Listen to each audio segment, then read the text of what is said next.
Thank you. Hi, welcome everyone. Welcome to the Learning Planet Festival, which started on January 24th for the International Day of Education with over 600 events worldwide. This afternoon is dedicated to the future of education in a digital world. And after a very interesting interview a few weeks ago with Isadora Bigourdan, the COO for Digital Africa, we felt it was important to go further with a fireside chat to discuss Africa versus Silicon Valley digital learning landscapes. When we think about Silicon Valley, we mostly see the Gamma or GAFAM, depending from where you are. So the Google, Amazon, Meta, Microsoft, Apple, big investors, successful startups, and top-notch universities. We have also recently witnessed drawbacks and flaws to these successes with major layoffs and collateral effects. As Africa is fast forward developing its digital economy, we believe it is interesting to discuss what has worked and what should not be redone in African countries.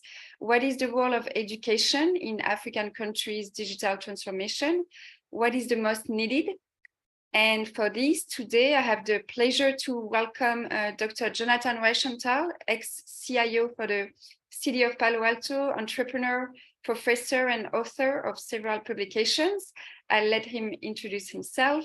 And Ali Mnif, he's currently the Director of Investment for Digital Africa. So I'll start by letting them introduce themselves, then ask a few questions. And then if we do have questions from the audience, we'll open it up. So let's start in alphabetical order. You have about 2 minutes, 3 minutes to introduce yourself. Who are you, Ali? Please, can you introduce? Thank you very much, Pashu. I'm very pleased to be in this event with the Learning Planet. Thanks for the invitation. Thanks also to join the discussion. I think it's going to be a very nice exchange. I'm Ali Mnif. I'm the Chief Investment Officer of Digital Africa. In a nutshell, Digital Africa is an initiative launched by President Macron back in 2018, and our mission is to equip African tech entrepreneurs with the capabilities to design and scale digital innovation solution for the real economy. We do that across 3 main streams. The first one being startup support, including access to skills and access to talent, which is, I think, the topic of today's discussion. And the second stream is the funding, and this is where I'm positioned to actually bring these entrepreneurs and to give to these entrepreneurs the right instruments in order to fund and scale their startups. And the third one is also linked to today's discussion, is the advocacy and how to make African tech ecosystems more startup friendly. And I think I made it in less than 2 minutes. Awesome, thank you. Jonathan, I think it's your turn. Well, thanks, Pashu. Good to see you again, and lovely to be with Ali. Look, this is amazing that I'm connected. I just want to reemphasize the importance of digital, given that that's the core to our topic today. I am in the middle of the desert in the Kingdom of Saudi Arabia. You can see a little bit of my room behind me here. And the Wi-Fi so far is collaborating. But as some of you who know me know, this is not my usual camera or microphone. So excuse the poorer, multimedia we have going on here. I'm a sort of 30-year IT guy and leadership guy. I've worked in every single technology role. I had this kind of surprise in my career about 10 years ago to be invited to work for Citi. And so I became the head of technology for the City of Palo Alto in just south of San Francisco in Northern California, often called the birthplace of Silicon Valley. And it was a fascinating journey, the sort of 7 years I spent there, because my plan was to go to the city and use my skills and work with my team to change the city for the positive. Well, that didn't quite happen. What really happened was the city changed me. And I say that a little bit tongue in cheek. I discovered urbanization. I discovered the role of digitalization in creating better communities. And when I left the city, I said, you know what, I want to scale this. I want to help cities and communities all over the world use whatever technology they can to create better outcomes for their communities, better outcomes through technology. So I start with a very human-centric perspective, and I end with a human-centric perspective. But somewhere in the middle there, it's about applying technology in a very smart way. So that's, other than that, when I'm not doing that stuff or camping out here in the middle of the desert, I am writing books, and I've written a very successful book on the future of cities. Just released a new book on data governance, and soon I'll have a book on the future of money, which comes out at the end of this month, end of February. I've done some successful LinkedIn learning videos, very, very popular if you ever want to learn more about me and what I teach. And I also am a professor at the University of San Francisco and Menlo College and Pepperdine University as well. So that's just a little bit about me and my journey. Thank you so much. And since you have the microphone, maybe I'll ask you the first question. And since you have Wi-Fi too for now, let's enjoy that time.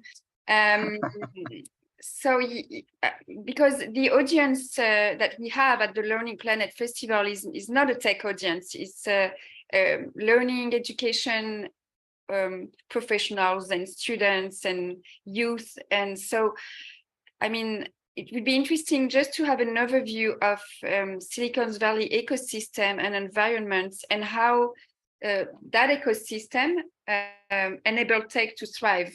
Could you just kind of give us an overview of a little presentation about Silicon Valley, so then we can maybe do some comparison with African countries and no, thank you for that. Thanks for reminding me of the audience. I'm an educator. That's what I do at my heart, within my core, and I'm known for translating complicated things in a way that everyone can consume them. That's what I'm sort of popular for. So it's a good context you built there. Everybody wants to know what the magic sauce is in Silicon Valley. I mean, it's the ultimate question. Why wouldn't every community in the world want to replicate, the multi-trillion-dollar economy we've built here? It's not that it lasted for a few years and then just kind of, got exhausted. It continues to generate remarkable innovation that does translate into market success. So there is something very unique about this area. Now, one thing real quick, there is no place called Silicon Valley, just so people know. It's a region, it's kind of just it's a nickname, right? We get a lot of visitors to Silicon Valley who want to go to downtown Silicon Valley, or, what bus do I take or train do I take? There's no Silicon Valley. It's a collection of about 40 cities that all sort of, are collectively in an area that is part of Santa Clara County and San Mateo County. You've got San Francisco at the north and San Jose just towards the south. Part of the way it works is it is a little bit of a Goldilocks phenomena.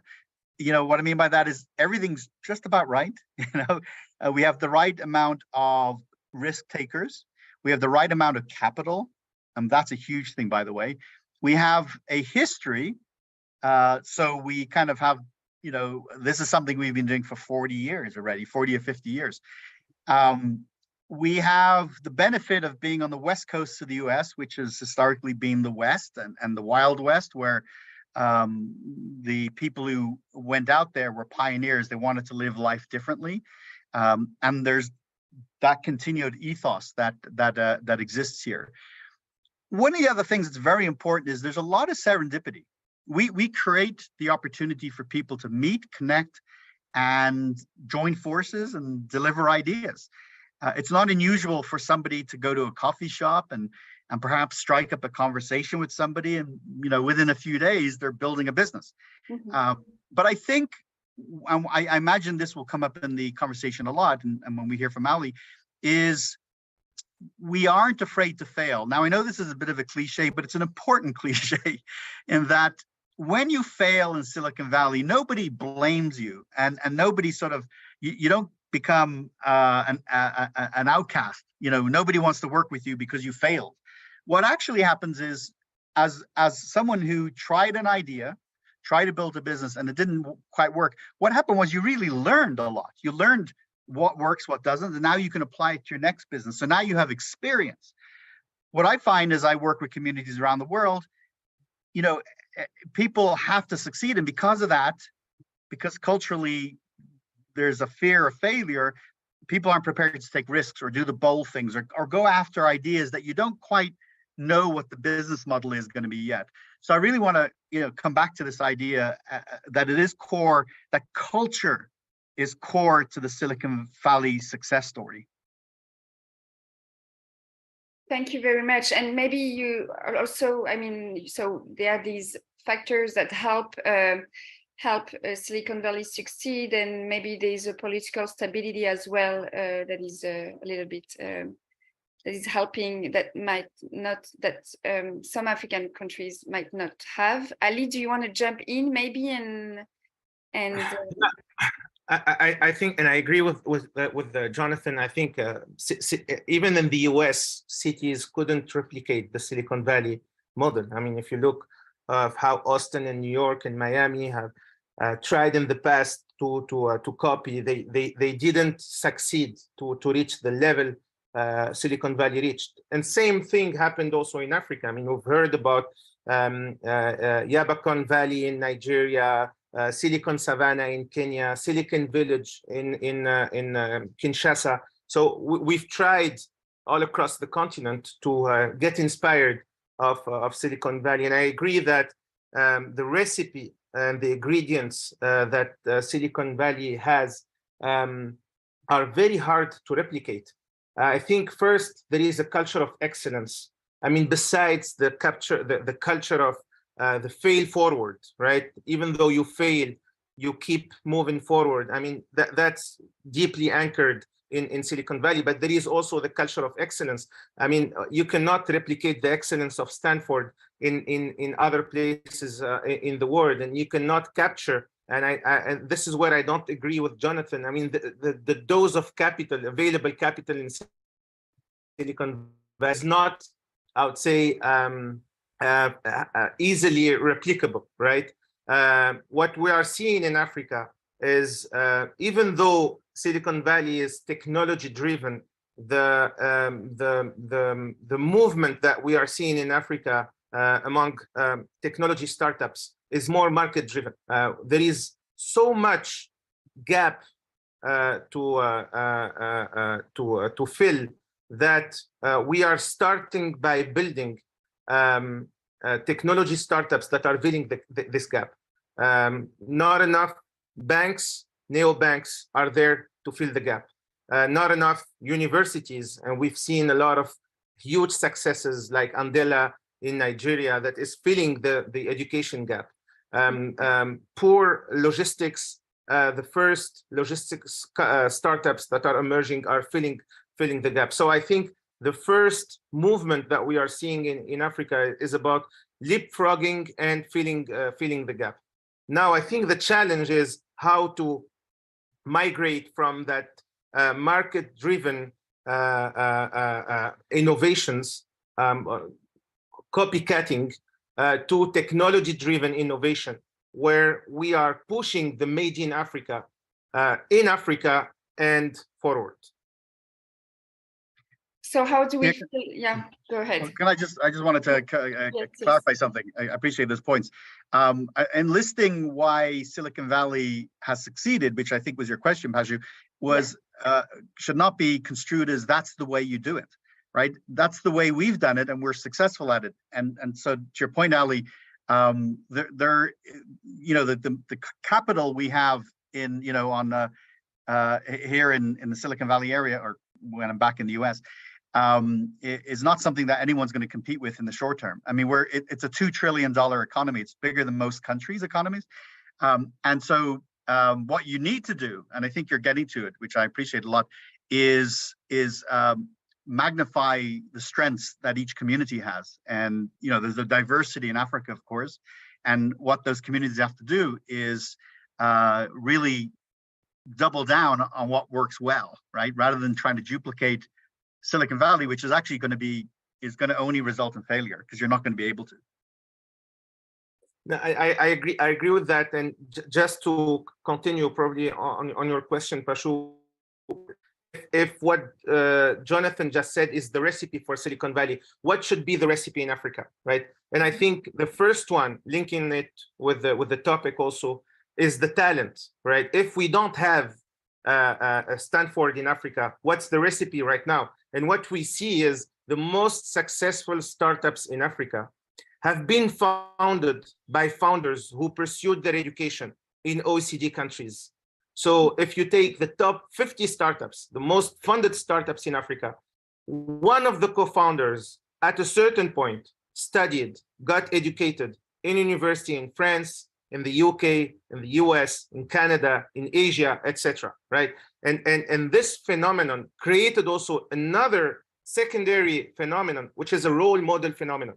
So if as a Nigerian or Senegalese or a Ugandan youth, to see that the only way for me to succeed is to get educated and to pursue an excellence track, then it created this phenomenon of if he or she has done it, then I can do it.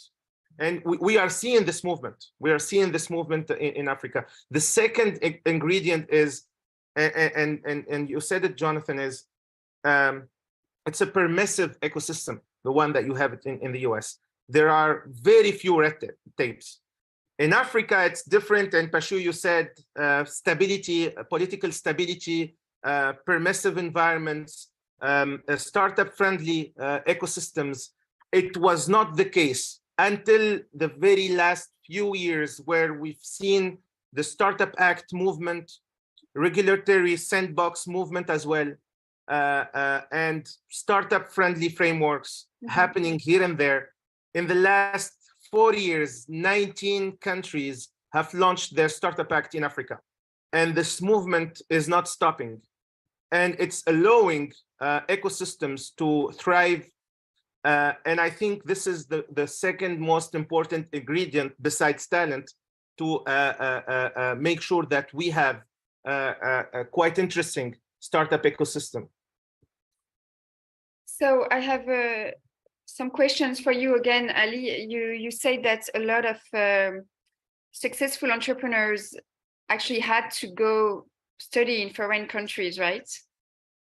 Yeah, not only to become entrepreneurs, but to thrive as individuals. I mean, entrepreneurship came to them. They didn't pursue entrepreneurship.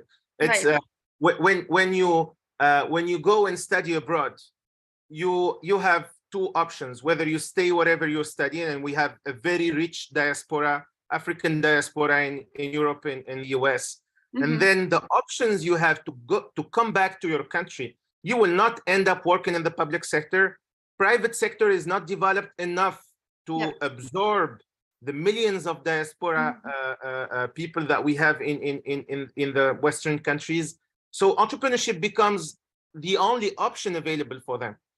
And the opportunities entrepreneurship offer to them to kick off interesting ventures that respond to urgent needs into their home countries is thriving as an option. And that's why we see a lot of repats, and this is what we call them, repats, people who are deciding to come back to their countries, becoming very successful entrepreneurs. But as you say, there's a huge need in the digital economy. I mean, there are many things to be done and developed, but I guess not all the youth can actually go and study abroad. So what place is given to online learning? I think Isadora was mentioning this in the interview, saying that actually a lot of young people were studying online by themselves, following, I don't know, Stanford Online University and other diplomas. Absolutely. And what I was referring to is the first layer. What we are seeing now is the second layer of inspiring entrepreneurs who are hackers, right? They are hacking the system, and they're hacking the educational system. The educational system is an infrastructure person. You need to build schools, you need to build universities, and they are hacking the system in a way that we don't need that walls to get trained and to get the skills. And that's why we are seeing very successful edtechs providing education for the millions who are in need of education in Africa.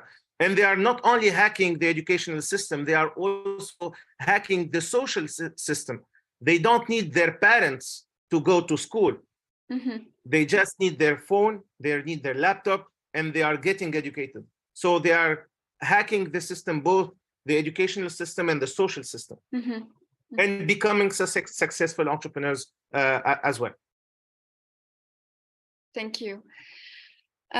This is a question to both. I think I was wondering how is, I mean, we've heard about Jack Dorsey's interest in, investing in African countries. Are there other like Silicon Valley VCs? Like what's the proportion of Silicon Valley investments in African startups nowadays?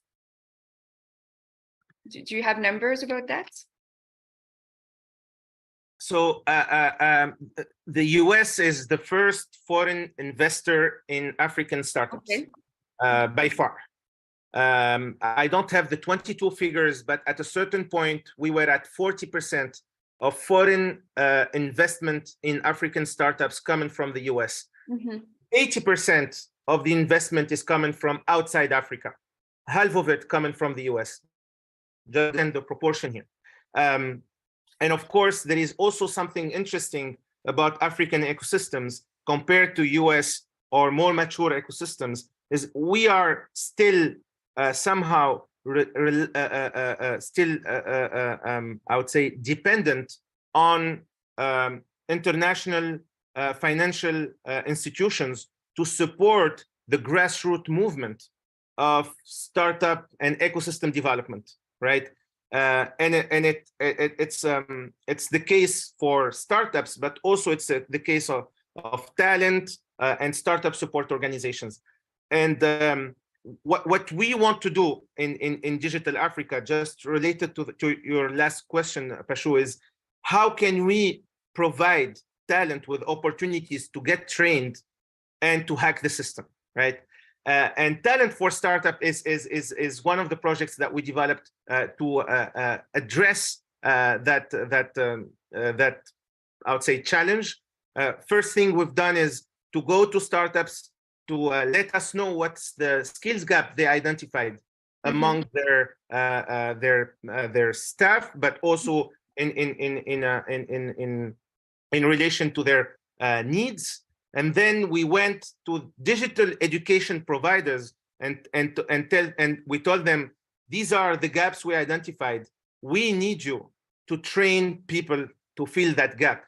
And we provide scholarships for people who want to be trained and to get placed, whether into startups or to kick off their entrepreneurial journey, right? We just finished a pilot with around 300 youth all across the continent who got trained through that program. And we are looking forward to seeing the startups they will join or the startups they will create. Now back to the you mentioned Jack Dorsey, but I don't think that he's the most active among American investors. Maybe one of the most famous, but yeah. Yeah, he has been active with Web3 startups in Africa. But in education, Mark Zuckerberg, through the Chang Zuckerberg Initiative, was one of the anchor investor behind Andela, the Nigerian startups. And we also saw other active US investors, including Google, with the Google Black Founders Fund, putting $100 million out there. There are also Tiger Global being backers of the mega deals in Africa. And this is also quite interesting. The shift we've seen American investors supporting, including Jack Dorsey, investing early stage in startups, and now American investors backing mega deals in Africa. Tiger Global, Avenir, Endeavor, Kona, SVP, etc. These are the US investors backing the mega deals in Africa in 2022. So very, very recent. Good. Jonathan, do you want to jump in? What is your view on, US investors going in Africa and? Yeah. Well, I don't have data handy on this, but I'll tell you anecdotally, because I live in that world day in, day out. It may not be well known, but Silicon Valley investors don't really invest outside of the US. And they don't really invest outside of Silicon Valley. True. And what I mean by that is, if you want a good chance of getting an investment, you need to have a presence in Silicon Valley. I work with some of the big VCs, and I bring sometimes some of my European colleagues, or I introduce them to businesses, and their first question is, where are they based? And if I say they're based in Dublin, Ireland, where a lot of them are, or in Europe, they're very reluctant and often will pass on it. So there isn't that relationship yet. I mean, Ali mentioned quite a few very good examples of particular funds and focuses, but they today, as we speak in 2023, would definitely be sort of the outlier. So what do we do about that? What does that mean? Well, it still shows, number one, that Silicon Valley is not yet focused on Africa. And by the way, I just want to advocate for that, and I do that in my work, is reminding executives, this is where the future opportunity is. You should get in right now. So I don't lose any opportunity to share that. Today, Southeast Asia, booming, that starts to slow down. Where does the growth move to? Moves to Africa. So I really want to make the emphasis, and those Silicon Valley investors who have the foresight and the risk tolerance will start to make those investments. But really, after that, that just requires a lot of advocacy, there has to be more African presence in Silicon Valley. So I'll give the example of, there's the Scandinavia Innovation Center, which is not so far from my house, well, Pashu. Yeah. And there's a couple of other countries have an actual presence that is funded by the government, and they bring over startups and they facilitate introductions and stuff. And the VCs know, okay, the company that I'm investing in, or, I've got to align to them through this physical presence that's in the Valley. So again, I'm talking a little bit in the absence of some clear, strong knowledge on it, but, I'm not aware of a Nigeria innovation center in Silicon Valley right now. It might exist, but if it does exist and I don't know about it, that's probably a bad thing, because I certainly should know about it. So there's a tip, right? So we need to get a little bit more physical presence. Mm-hmm. Ironically, given that we're talking about digital, there's still this want to have this physical presence. And I've asked the VCs about this. I said, what is this about in a global digital world? And they're like, well, if we want to talk to somebody, we want them in the office. We want to go to their office. We want to see them. There is a physical component to it. Making the case, by the way, that human contact is still very important. So I think if you are a up and coming, high potential African startup, you're going to have to make the visit. You're going to have to maybe even get an address somewhere in the Silicon Valley area. That's going to help you. Ali, are there a lot of, do you know any governmental representations from African countries? I mean, do they do learning expeditions or? Yeah, learning expeditions, but I don't think that this is the idea Jonathan is pushing. Oh, I mean, learning, for sure. Yeah, learning expedition. There are many, and mostly funded by international financial institutions, okay. Mm-hmm. And rarely by their own governments. Yeah, our own governments. I agree. Knowing that most of all the deals that are Series A onwards, the startups end up going and incorporate in the US or in Europe. Most of the most successful startups are Delaware incorporated, Paris incorporated, London incorporated, simply for the reasons Jonathan mentioned. The systems are not trustworthy enough. And the process of bringing trust into these systems that are, at best cases, simply unknown, and for worst cases, untrustworthy, the road is still long to make sure that we bring trust in the middle. So yeah, I think bridging the gap and building bridges will take some time and require some energy from all parts. It doesn't require only for just to take the same example, Nigeria, to go and build that center in Silicon Valley. It has also to come from US-based investors. And what we see now, and I think that's also a good idea, which is we have some success stories of Nigerian, Kenyan, South African, Egyptian startups succeeding. And these entrepreneurs are also putting that mission of creating the bridges, because the investors that make them succeed are US-based investors, and most of them are taking the opportunity to start funds in the US. And I think this is becoming a new trend of seeing successful Nigerian, Egyptian, South African based in the US actually reaching out back to their ecosystems to create those bridges.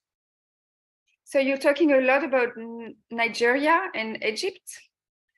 So the between 75 and 80% of startup funding in Africa actually happen in these four countries, right? South Africa, Nigeria, Kenya, and Nigeria. These are the four countries. Actually, 80%. Yeah. Okay, great. We have a few minutes left, and maybe it would be good to have a little bit of an outlook of what's going to, or what you would like to happen, or what is going to happen in the next 5 years in Africa. And maybe you can actually both answer, or maybe Ali, you could answer for Africa, and I think it would be interesting for you, Jonathan, to tell us what you think is going to happen within the next 5 years, because it looks like, I don't know, but from here it looks like Silicon Valley is not what it used to be. A lot of companies have left. I mean, you can have a very pessimistic view or optimistic, but I would love to hear your point of view on that. I don't know who wants to start with an outlook, another of the future. Oh, that's okay. Yeah. I'm happy to go first. I'll try to be brief. Yeah, we certainly are in a different time. There's no question.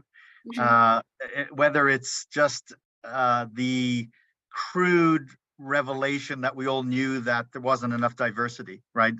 I mean, there's a sobering period that's happening right now, and I'm happy that we're confronting it, and we've a lot of work to do. And the fact, by the way, that we're having this conversation today, and the learning community needs to know that innovation can now happen everywhere. Like it wasn't that way 15 years ago. It just simply wasn't. And we think about that each day here in Silicon Valley, that this monopoly, this unfortunate monopoly that we've had, which has had some positives, but has created an awful lot of negatives in terms of, the bias and the sort of California, Silicon Valley centricity to what we do. Now, for the first time, we see this, that Lagos can begin to compete, Paris can compete, Tel Aviv in Israel can compete, Riyadh here in Saudi Arabia can begin to compete. Now, so we recognize this for the first time. It's also worth noting that the head start that Silicon Valley has is massive. I say that just as a matter of fact. We are generating, market capitalization here in the trillions of dollars, bigger than most many economies put together. So we're not going to lose it tomorrow, but that complacency cannot be part of our future. And we need to continue to be competitive. We want to be, and so that's, I think, what we face in terms of sort of the next few years is what happens to the distribution of technology innovation around the world as Silicon Valley loses that significant lead. I thought maybe part of your question maybe was to do with some of the tech trends, maybe embedded in there. Some of them are going to be quite obvious. I mean, you look at history. I teach a lot of history as part of what I teach, and I think, again, given that this is sort of an educational platform today, I'm taking an innovation-centric. I'm taking an educational perspective here. Is the history of things helps us understand today, and also helps us to understand the future. And if you look at just the last few hundred years, in the 1700s, we had steam, right? Steam changed the game. In the 1800s, we had electricity. Electricity changed the game. The 1950s, 1960s, you have the information age begins really in earnest. Artificial intelligence, ChatGPT could be one of those game-changing periods. And I, by the way, don't say this lightly. I mean, I'm not flippant about this at all. I really think these last few months, as we have got to know generative AI and have a glimpse at its potential, because it's just at the beginning, is perhaps a global or human game changer, right? So I think that's going to play into every single thing potentially that starts to happen over the next few years and months. I don't think that's breaking news for a lot of folks, but just that's where I come from. I think autonomous devices, autonomous things like autonomous driving cars and drones will be a very big thing. I probably would have said self-driving cars would be one of the most important technologies that will change the game over the next 20, 30 years in the absence of ChatGPT. But I think that's the one that really sucks up the oxygen in the room.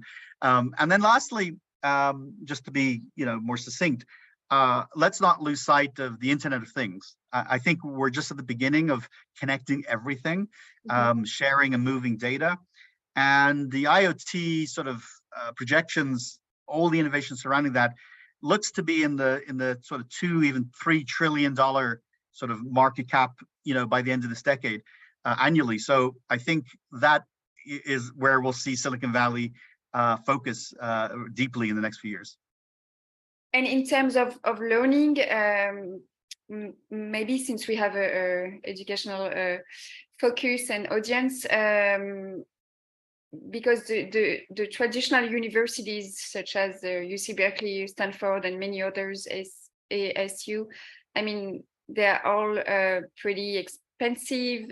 Some students are in debt. Do you think that online learning is also a big thing in the US? And what is going to happen in the next 5 years? Yeah, I'll try to be brief on that. Many of the big universities, and particularly even the ones you listed, they're not really feeling the pain yet. They are, they're still very exactly. Yeah. But when you get to the sort of second tier universities and less, yes, I know some of these professors and deans, and they're telling me enrollments are down. So you get that. So there is a change happening in the educational arena, of course. I'll say this: the online learning. Yeah. So I have these videos online. I just want to give you a personal story, and they've been quite successful. I've been doing it since about 2016, and I've in fact well over 1 million different students have taken my video courses. And every month it's sort of the same number. Generally, it goes up a little bit each month. But then COVID hit, and everybody was sent home, and everybody was at home, and they're like, "Well, this would be a great opportunity to learn." And all of my courses exploded, as in the numbers of people taking them went way, way up. And it hasn't continued at the levels of COVID. Of course, people are back at the office, but it became clear that now with the uptick in my courses and the evidence from other people is that this is a very legitimate and desirable way to improve skills. And so I see it, and the data supports this. Online education is on fire. It's a very positive trend. Good. Thank you. Ellie, your turn. We have about 4 minutes left. Yeah, in terms of forecast, I think that the trend is clear in Africa. The leapfrogging trend is extremely confirmed. Africans are consuming all the entertainment we can think of. When they see what their peers in Europe and US, how they live, they want to live to the same standards. And when they look around, they don't see the standards available yet. So anything that can provide them with that standard will be consumed immediately. Think of education. They want to be educated and get access to the same level of quality of education than their peers. The logistics, they want to be driven the same way, they want to be transported the same way, they want to be entertained the same way, and that's why leapfrogging is a very confirmed trend.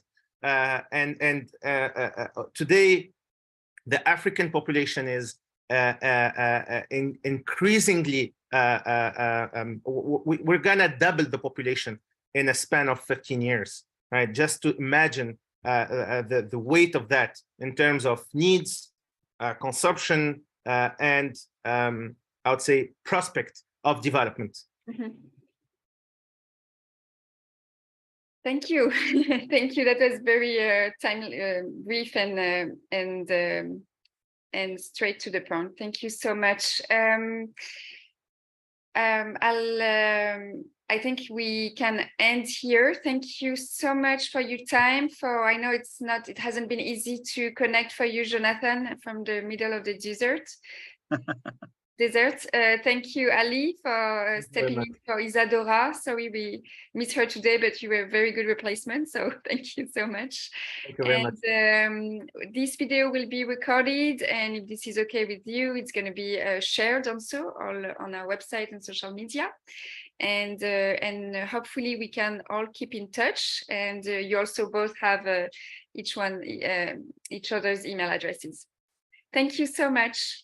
Thank you very much. Bye, everyone. Thanks, Bashu. Thanks, Ali.